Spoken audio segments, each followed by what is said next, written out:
So Hype Brazil just took place, and it had some notable names in Armentsarukyan, Jeansilva, Brycemitchell, Edson Barbosa. I'm gonna give you my thoughts on how the fights went on. The rest of the card, it's basically nobody, just randoms. But I'm gonna give you my thoughts on the whole main card, the whole main events, and yeah, let's break down the first fight. It was Edson Barbosa versus Bullet. Now, Bullet, I kind of knew, I had a feeling he was gonna run over Edson Barbosa, just because Edson Barbosa's grappling isn't really all there. And Edson Barbosa's older, a lot older. I think he's like damn near 40. But yeah, that's basically what happened in this fight. Bullet just out grappled Barbosa the whole fight, and Barbosa just couldn't get a rhythm. He was just stagnant, accepting position, couldn't get up at some points, and yeah, you can't really fault Edson Barbosa too much though, just because he did come in short notice, 3 days short notice to be exact.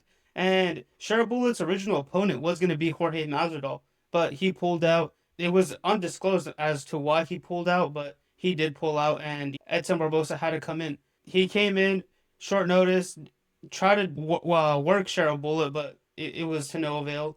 Bullet easily outworked him. But we got to keep in mind, guys, that um, this hype card, the only way to win was via submission, and there was actually only one winner in these fights that I'm mentioning, which we're going to get to later on in the video. But this fight was a draw. If it went to decision, it would be a draw, and this fight was a draw. So Sharabula easily outgrappled Edson Barbosa, to be expected. And yeah, next up we had Jeansilva versus Brycemitchell. Now this fight, I was kind of intrigued because in the first fight in the UFC, I kind of wanted Brycemitchell to win. I knew that Jeansilva was going to get it done. And in that fight, I had Jeansilva by KO. But in this fight, no strikes can be thrown. The only way to win was via submission. And like I said, in this fight, there was no winner. Both guys were very, very protective, making sure that they were both safe, avoiding submissions, avoiding mistakes, because this is a very technical fight, and the smallest mistake can cost you. So both fighters were very tentative, making sure no mistakes were made.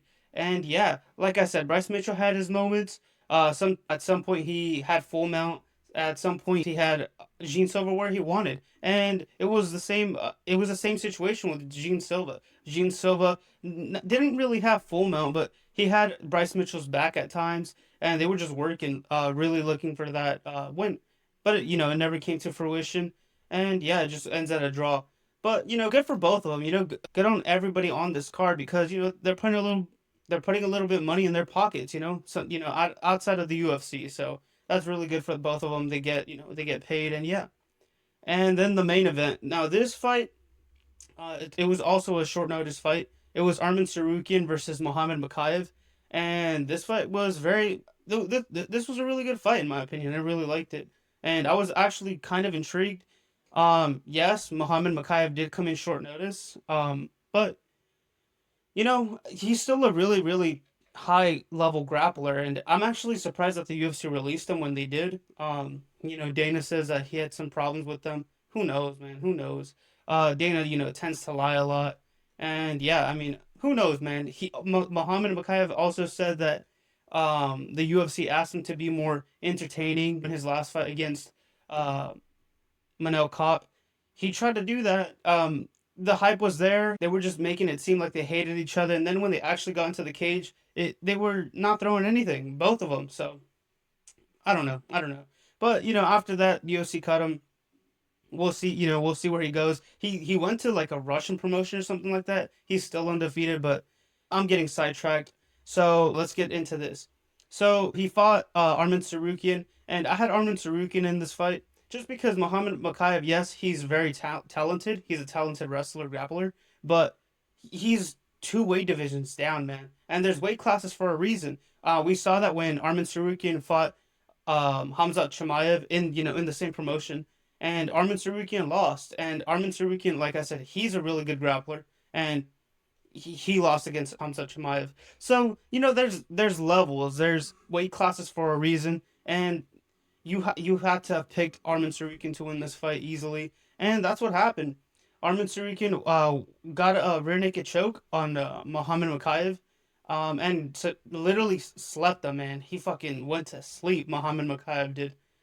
So yeah, it was an easy dub for Armentsarukyan, but he was hunting for that submission. You know, they were grappling in the clinch a little bit, and they were both scrambling. Sometimes Muhammad Mokaev had the better position, other times Armentsarukyan did. But, you know, Muhammad Mokaev made a mistake. He tried to get up with his legs, and, you know, he just tried to push up.